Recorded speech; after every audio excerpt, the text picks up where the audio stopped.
장흥교회 성도 여러분, 안녕하십니까? 인생 균형 잡기 세 번째 시간입니다. 오늘 이 시간도 여러분의 마음을 좀 편하게 한 짧은 시로 좀 시작할까요? 어느 초등학생의 시인데요. 시가 있는 아침 3학년, 제목이 3학년이네요. 박성우, 미숫가루를 실컷 먹고 싶었다. 부엌 천장에서 미숫가루통 훔쳐다가 동네 우물에 부었다. 삭한 일이랑 휴가도 몽땅 털어넣었다. 두레박을 들었다 놓았다 하며 미숫가루를 저었다. 뺨따구를 처음으로 맞았다. 예, 아마 과거가 추억되시는 우리 성도님들도 계실 거라고 생각됩니다. 오늘 이 시간은요, 삶의 균형을 위한 상황인식이라는 제목으로 세 번째 시간을 열도록 하겠습니다. 2001년에 독일과 2010년에 미국에서 똑같은 제목으로 한 영화가 개봉되었습니다. 엑스페리먼트라는 영화인데요. 이 영화는 실제로 미국에서 일어났던 한 대학의 실험을 소재로 만든 영화입니다. 그 실험은 미국에서 있었던 스탠포드 대학의 가짜 감옥 실험이라는 실험인데요. 아주 심리학에서 기념비적인 중요한 실험입니다. 이 실험을 소개한 영상을 잠깐 좀 보도록 하겠습니다. 1971년 당시 39살 젊은 심리학자였던 짐바르도 교수는 스탠포드 대학 지하에 실험을 위한 가짜 감옥을 만듭니다. What I wanted to do is to find out, is human behavior affected by the social situation in such a way that really good people could do very bad things? 신문에 난 모집 광고를 보고 찾아온 24명의 실험 참가자들은 그 자리에서 동전을 던져 가짜 교도관과 가짜 죄수로 역할을 나눕니다. 그리고 미리 짜여진 대로 경찰이 가짜 죄수의 집에 쳐들어가 수갑을 채워 체포를 한 뒤 스탠포드대 지하 감옥으로 끌고 왔습니다.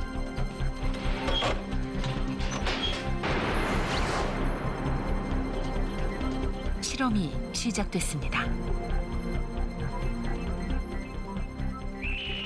그런데 첫날부터 예상치 못한 일이 벌어집니다. You're smiling to an athlete. You get down here and do 10 push-ups. 2, 3, 4. 평범했던 그들은 순식간에 진짜 교도관처럼 그리고 진짜 죄수처럼 돌변했습니다. Prisoner 819 did a bad thing. Prisoner 819 did a bad thing. The result was very sad, sad commentary for human nature because the situation won and people lost. And they don't keep them neat. 가짜 교도관들은 날이 갈수록 점점 더 잔인해져 죄수들에게 맨손으로 변기 청소를 시키고 머리에 봉지를 뒤집어 쓰게 하고 심지어는 모욕적인 성적 학대까지 가합니다. 이 가짜 감옥 실험은 결국 6일 만에 중단되고 맙니다. 네, 참 안타까운 실험이지요.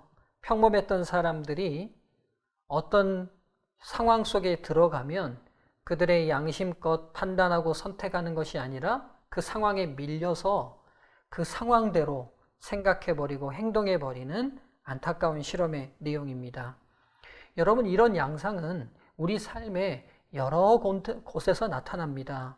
특별히 사고의 현장에서도 이런 안타까운 상황이 일어나는데요. 여러분, 이 사진을 혹시 기억하시나요? 네, 대구 지하철 참사 때의 사진입니다. 정신에 문제가 있었던 세상을 비관한 한 사람이 열차에 불을 지르고 그 불로 인하여 수없이 많은 사람들이 피해를 봤던 정말 안타까운 사고의 기록이지요. 여러분, 이 사고가 일어났을 때 그 현장을 나타냈던 한 현장 사진이 찍혀져 있습니다. 바로 이 사진입니다. 유일하게 당시 현장을 보여주고 있는 사진인데요. 여러분, 이 사진을 보면 지금 연기가 가득 차서 사람들이 코를 막고 있는 모습을 보시게 될 겁니다. 그런데도 모두 다 자리를 지키고 있어요. 참 안타까운 사진이 아닐 수 없습니다. 여러분, 한번 생각해 보시죠. 지금 이 말씀을 듣고 있는 여러분 각 곳에 갑자기 문틈으로 막 하얀색 연기가 들어온다고 생각해 보시죠. 그럼 여러분 어떻게 하시겠어요? 바로 모든 사람들이 그 자리에 벌떡 일어나 무슨 일인지를 확인하기 위해서 문 밖으로 나가게 될 것입니다. 아마 이때도 그러려던 사람들이 있었을 겁니다. 그러나 모두가 자리를 지키고 있는 이 상황 속에서 쉽게 어느 누구 한 사람 자리를 뜨기가 쉽지 않았던 것 같습니다. 이런 모두가 이렇게 어떤 하나의 상황이 만들어졌을 때 그 상황을 깨고 나 혼자 다른 생각, 다른 행동, 다른 판단을 하기가 쉽지 않습니다. 그래서 우리의 삶에 많은 사람이 만들어내는 상황은 한 개인에게 지대한 영향을 미치게 됩니다. 그것들을 보여주는 EBS의 한 실험이 있습니다. 제가 잠깐 보여드리겠습니다. 우리는 먼저 특별한 상황 속으로 들어갈 겁니다. 여기 우리들의 모습이 있습니다. 들어오세요. 이 대학생들은 시지각에 관한 문제를 풀기 위해 방송국에 왔습니다. 출제자가 학생들에게 아주 간단한 문제를 보여줍니다. 다음 A, B, C 세 개의 선 중 옆에 그려진 X선과 길이가 같은 것은 어떤 것일까요? 정답은 물론 B입니다. 문제가 너무 쉬운가요? 그런데 이 방에는 함정이 숨어 있습니다.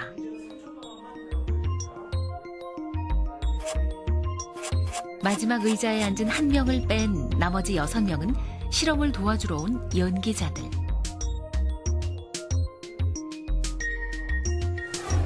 여섯 명의 공모자는 미리 짠 대로 줄줄이 틀린 답을 댈 겁니다.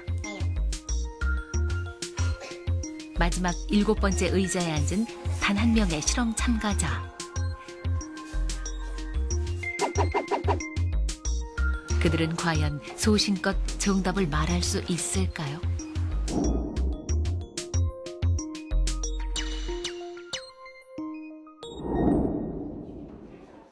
실험이 시작됩니다.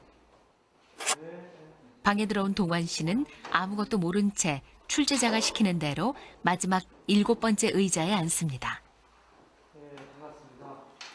자, 여기 A, B, C 세 선이 있고요. X선이 있죠?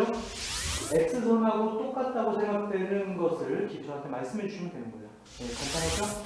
네, 이건 뭐 너무 쉬운가요? 피식 웃는군요. 그런데 정답은 A입니다. A, 다음.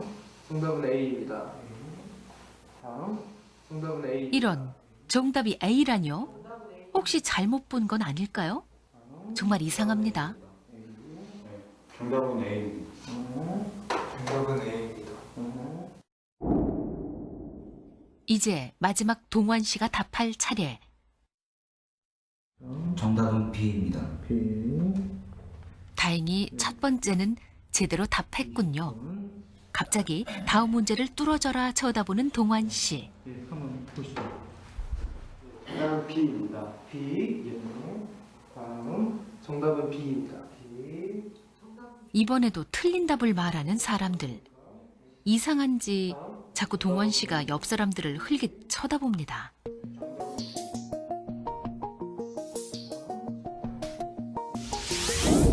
또 동환 씨가 대답할 차례군요. 이때 6명의 공모자는 미리 짠 대로 일제히 동환 씨를 쳐다봅니다.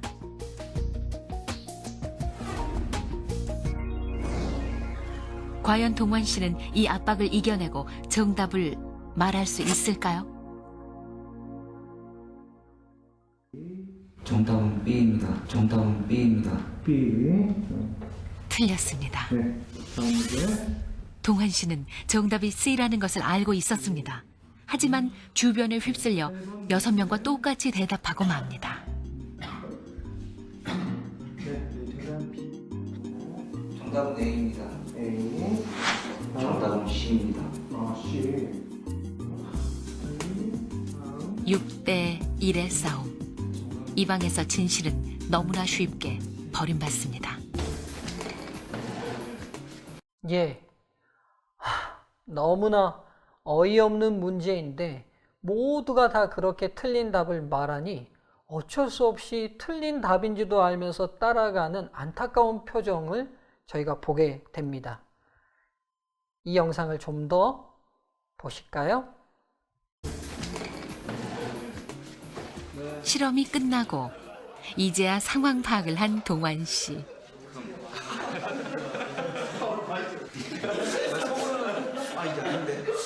이게 왜 이게 아닌데 왜 이럴까 생각하다가 다 뭐 저는 혼자 신데 B로 뭐라 하시는 거예요. 혼자 반복이 되기가 싫어갖고 따라가자 그냥 따라갔죠. 만약에 혼자만 다른 답을 이야기하면은 어떻게 될 것 같은 느낌이 있었어요?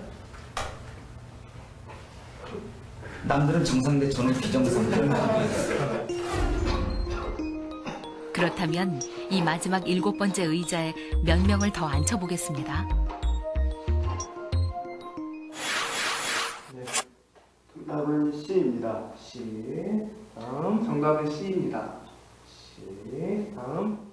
분명 정답은 B인데 얼굴에 황당하다는 표정이 스치는군요. 선택의 순간은 점점 다가오고 정답은 C입니다.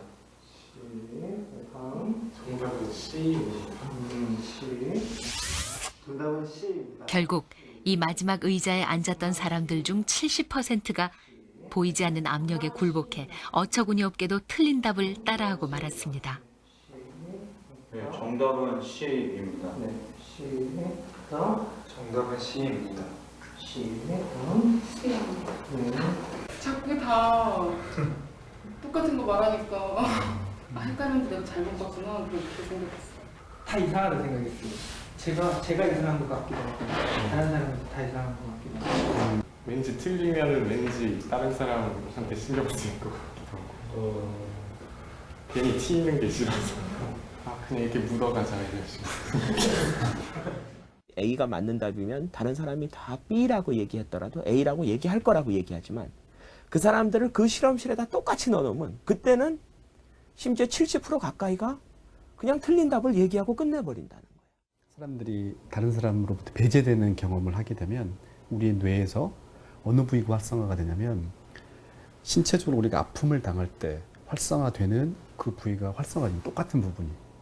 그러니까 그게 뭘 보여주냐면 인간은 기본적으로 다른 사람들과 관계를 맺고 그 사람들 속에 포함되려는 아주 강력한 동기가 있다는 거죠. 우리는 스스로를 자신만의 원칙과 믿음과 가치관을 가진 이성적이고 합리적인 존재라고 생각하죠.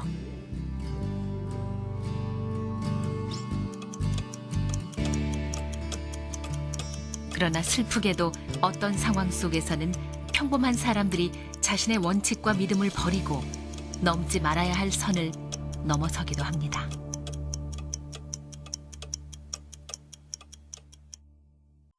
네. 틀린 줄 알면서도 많은 사람들이, 다수가, 전체가 그렇게 말하고 행동하고 따라가는 그 대세에 자기도 어쩔 수 없이 편승할 수밖에 없는 안타까운 말들을 하고 있습니다. 여러분의 삶에서도 이런 경우들이 있지 않으신가요? 꼭 필요하지 않았지만 함께 갔던 사람들이 사니까 나도 어쩔 수 없이 샀던 경험들, 또 친구 따라서 이렇게 해봤던 경험들, 혹은 많은 사람들이 그렇게 하고 있으니까 나도 몰래 덩달아 했던 일들, 우리의 삶에 수없이 벌어지는 일들입니다. 다수가 만들어내는 상황 속에서 한 개인은 참 연약할 수밖에 없는 것 같습니다. 여러분 여기가 어딘지 혹시 아실까요? 예, 절입니다. 제 고향에 있는 아주 유명한 절인데요. 흥국사라는 절입니다. 저 개인에게도 다수가 만들어내는 상황 속에서 어쩔 수 없이 받았던 제 개인의 경험을 소개하고자 합니다. 초등학교 6학년 때 어느 소풍을 이 절로 가게 되었습니다. 지금 생각해보면 저희 담임 선생님이 아마 불교를 신실하게 믿으시는 분이셨던 것 같아요. 그래서 어느 날 우리 밖에서 이 마당에서 놀고 있는 저희 모두를 선생님이 이 법당 안으로 다 불러 모으시는 겁니다. 그리고는 스님께 특별히 부탁을 드렸는지 스님께서 나오셔서 잘 기억은 나지 않지만 불교가 어떤 것인지 부처님이 어떤 분이신지를 우리에게 소개했던 것 같습니다. 그리고는 그 스님이 가르쳐 주시는 여러 내용 중에 이제 우리가 법당 안에 들어오면 부처님께 예의를 갖추기 위해서는 손을 모으고 손을 이렇게 합장하고 부처님을 향해 이렇게 숙여야 된다고 저희에게 가르치시는 거예요. 그리고는 제가 분위기를 보니까 이 마지막에는 우리 모두가 일어나서 실습을 할 것 같은 거예요. 제 어린 마음에 갑자기 동요가 생기기 시작했습니다. 저는 어렸을 때부터 교회를 다녔거든요. 제가 믿는 하나님이 아닌 부처님께 제 마음을 모아서 존경의 표를 하는 것, 그리고 절을 한다는 것은 제 어린 나이의 신앙 양심상 제가 받아들일 수 없는 상황이었습니다. 그래서 제가 그 법당을 벗어나고 싶었어요. 근데 여러분 아시다시피 절에 이 큰 법당에 정문은 다 닫혀 있고요. 측문만 열려져 있잖아요. 측문으로 나가려고 보니까 우리 담임 선생님께서 그 측문에 딱 손을 기대고 서 계시는 거예요. 근데 어린 마음에 그 당시는 왜 그렇게 선생님들이 무서웠는지 선생님 저는 기독교인이라 제가 이 자리를 나가고 싶습니다 하면 선생님이 들어주실 것 같지만 실상 그 말을 한다는 것 자체가 너무 두려웠어요. 어쩔 수 없이 그 자리에 계속 앉아 있었습니다. 근데 제가 예상했던 대로 상황은 점점 그렇게 가고 있어요. 이제 스님께서 저희 모두를 불러 일으켜 세우셨어요. 그리고는 손을 모으라는 겁니다. 그리고 목탁 소리가 울릴 때 앞에 있는 본존부를 향해 고개를 숙여서 절을 하라는 거예요. 제 마음속에 한 가지 결심이 세웠습니다. 모든 친구들이 다 절을 해도 나는 하지 않으리라. 목탁 소리와 함께 한 옆에 있는 모든 친구, 앞뒤 좌우의 친구들이 고개를 숙였습니다. 제 시나리오대로라면 저 혼자 허리를 펴고 꼿꼿이 있어야 하는데요. 목탁 소리와 함께 저도 모르게 같이 절을 하고 있는 모습을 발견하게 됐습니다. 어린 저도 어쩔 수 없이 모두가 만든 다수의 힘에 눌려 그 상황의 힘을 그대로 따라가 버렸던 거죠. 여러분, 옳고 그름대로 인생을 판단하여 균형지게 사는 게 아니라 때로 우리의 삶은 다수가 만드는 상황의 힘 때문에 어쩔 수 없이 균형을 잃어버릴 때들이 있습니다.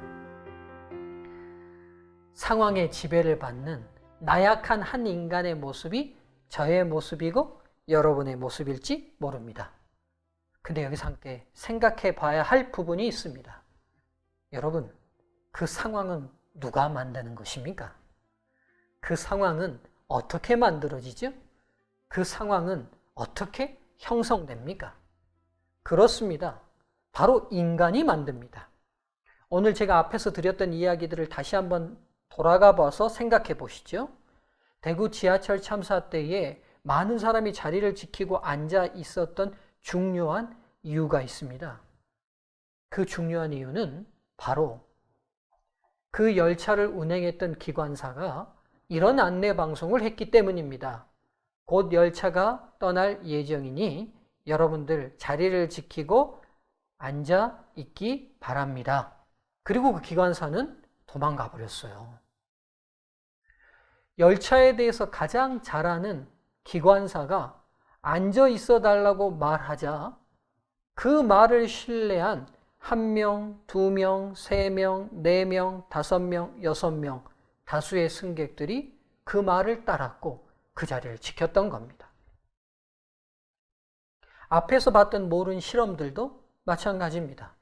스탠포드 대학의 감옥 실험에 그 모든 역할을 했던 사람들도 짐 바도르라는 교수의 요구, 그렇게 해달라는 그 상황을 따랐기 때문입니다. 즉, 많은 사람들이 만들어내는 상황의 힘은요, 많은 사람들에 의해서 형성되는 게 아니라 한 개인으로부터 시작돼서 그게 소수가 되고 다수가 되면서 대세가 되는 겁니다. 즉, 우리 한 개인이 압박을 받는 그 모든 상황도 실은 한 개인으로부터 시작되는 것입니다. 그렇다면 여러분, 상황을 바꿀 수 있는 존재도 인간인 거죠. 상황에 영향을 받는 것도 인간이지만 상황을 바꿀 수 있는 것도 인간입니다. 여러분, 잘못됐지만 모두가 하니까 따라가는 그 상황에 영향을 받는 것도 한 나약한 인간이지만 그 상황을 바꿀 수 있는 것도 한 나약한 인간인 것입니다. 이런 상황을 바꿔낸 한 심리학자의 이야기를 좀 들어보시면 좋겠습니다. 네가 아무리 내 딸이긴 하지만 머리가 나쁘니 성공하긴 어려울 거다. 심리학자 앤젤라 더크워스의 아버지가 그에게 어린 시절에 했던 말씀이라고 합니다. 넌 머리가 안 좋은 편이야. 재능이 없으면 평생 성공하지 못한다고. 그녀는 어린 시절 아버지로부터 재능이 없다는 말을 반복적으로 들어야만 했다고 합니다. 그 말은 제게 평생 트라우마로 남았어요. 저는 그 말을 부정하고 싶었죠. 근데 여러분, 아버지도 왜 그 말을 하셨을까요? 많은 다수의 사람들이 그렇게 말했을 거예요. 그래서 그 말에 영향을 받은 아버지도 이 딸에게 그런 영향을 미치게 된 것이겠죠. 뭐랄까, 단순히 내가 재능이 있다는 걸 보여주고 싶다기보다는 재능이 없이도 성공할 수 있다는 걸 증명해내고 싶었어요. 그때부터 성공에 관한 연구를 계속 진행했습니다. 10년이 넘어가는 연구에 다들 시간 낭비라고 했지만 제가 43살이 되던 해에 저는 그 연구로 전 세계 단 20명의 천재들만 받는 상, 메가더상을 수상하게 됩니다. 결국 증명해냈거든요. 재능이 없이 성공할 수 있는 방법. 그 방법을 설명하기 위해 저는 오늘 테드에 섰습니다. 먼저 하버드에서 진행했던 실험 하나를 소개하겠습니다. 러닝머신 실험. 학생 130명을 대상으로 최대 속도의 러닝머신에서 5분 정도 달리게 한 실험입니다. 눈 깜짝할 사이에 끝나는 단순한 실험이었고 실험을 끝마친 사람들은 일상으로 돌아갔죠. 하지만 진짜 실험은 그때부터 시작되었습니다. 하버드는 40년간 그들을 추적 조사했거든요.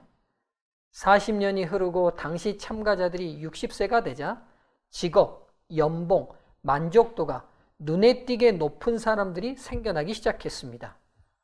재능 때문일 거야. 남들보다 IQ가 높겠지. 그들의 공통점에 대해 다양한 추측이 쏟아졌지만 러닝머신 실험에서 그들의 공통점은 딱 하나였습니다. 그릿 점수. 그릿 점수라는 게 과연 뭔지 설명드릴게요. 하버드에서는 체력의 한계가 왔음에도 불구하고 포기하지 않고 몇 발자국이라도 더 뛰었는가를 바탕으로 그릿 점수를 매겼는데, 즉 이 실험에서 테스트하고 싶은 건 체력의 한계가 와도 포기하지 않고 얼마나 더 노력하고 애쓰고 하느냐를 점수화했다는 것입니다. 결국 한계라고 느끼면서도 한 발짝 내디딘 사람들이 40년 뒤 성공적인 삶을 살고 있던 것입니다. 육군사관학교 실험, 초임교사 실험, 세일즈맨 실험, 이후 진행된 실험들에도 똑같은 결과가 나왔죠. 재능보다 그릿이 성공에 더 많은 영향을 끼쳤습니다. 물론 성공에 영향을 주는 요소들은 다양하지만 제가 특히 그릿에 집중하는 이유는 이것입니다. 즉, 그릿은 집념, 혹은 노력, 애씀 그런 것들을 상징하는 점수죠. 우리가 그렇게 최대한 노력하려고 해봤을 때 나타나는 그 그릿 점수가 성공의 더 중요한 요소들라는 것입니다. 재능은 타고나야 하는 반면 그릿은 기를 수 있기 때문이죠. 여기까지 말하면 사람들이 묻습니다. 그래서 그릿은 어떻게 기를 수 있나요? 그러면 저는 작은 일이라도 완료하는 습관을 만들어 보라고 대답하죠. 먼저 아주 작은 계획들을 정해보는 겁니다. 거창할 필요는 없습니다. 오히려 지킬 수 있을 만큼 아주 작은 계획이어야 하죠. 대신에 정해놓은 계획은 무조건 끝까지 완료해야만 합니다. 이렇게 완료하는 습관을 기르고 나면 사람들은 힘든 순간 포기하기보단 한 발 내딛길 선택합니다. 끝까지 해냈을 때 느끼는 성취감이 지금 드는 힘보다 훨씬 크다는 것을 알게 됐기 때문입니다. 넌 머리가 나쁘니 성공하기 어려울 거다. 저는 당시 아버지에게 아무 말도 하지 못했습니다. 하지만 지금 어린 시절로 돌아가게 된다면 이렇게 대답할 겁니다.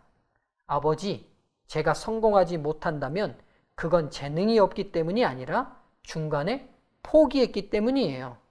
실제로 재능의 한계에 부딪히기보다 스스로 한계를 정해버리고 포기하는 경우가 대부분이니까요. 난 여기까지야 라고 말하지 마세요.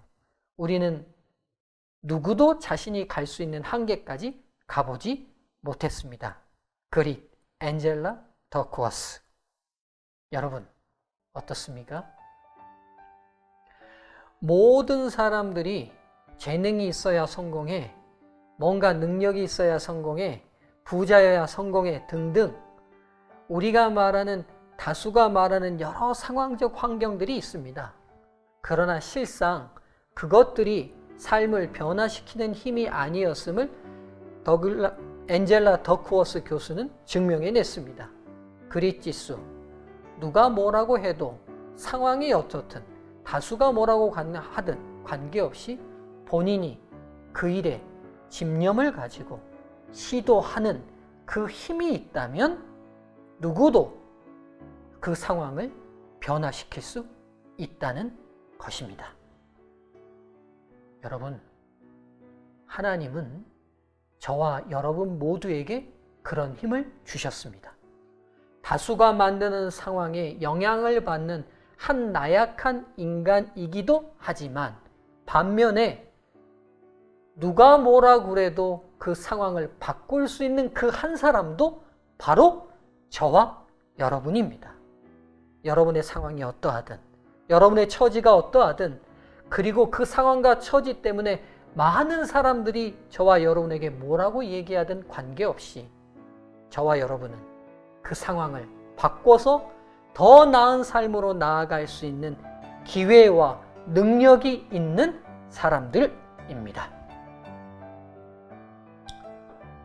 성경은 그래서 오늘 우리에게 이렇게 얘기합니다. 보라, 내가 오늘날 생명과 복과 사망과 화를 내 앞에 두었나니 누구든 운명적으로, 상황적으로 행복을, 성공을 보장받고 태어난 사람은 있지 않습니다. 또 한편 누구든 저주받은 삶으로 태어나는 사람도 있지 않습니다. 우리의 상황이 그렇게 보인다 할지라도 우리 눈앞에 두 가지의 행복과 불행의 길은 모든 사람에게 주어져 있는 기회입니다. 어느 길을 선택하고 그 상황을 어떻게 바꿔볼지를 결정할 수 있는 결정권도 바로 우리 자신에게 있습니다. 여러분이 그런 기회와 능력의 사람이라는 것을 믿게 되시기를 바랍니다. 오늘 이 시간 말씀을 마치겠습니다. 내일 만나시겠습니다. 감사합니다.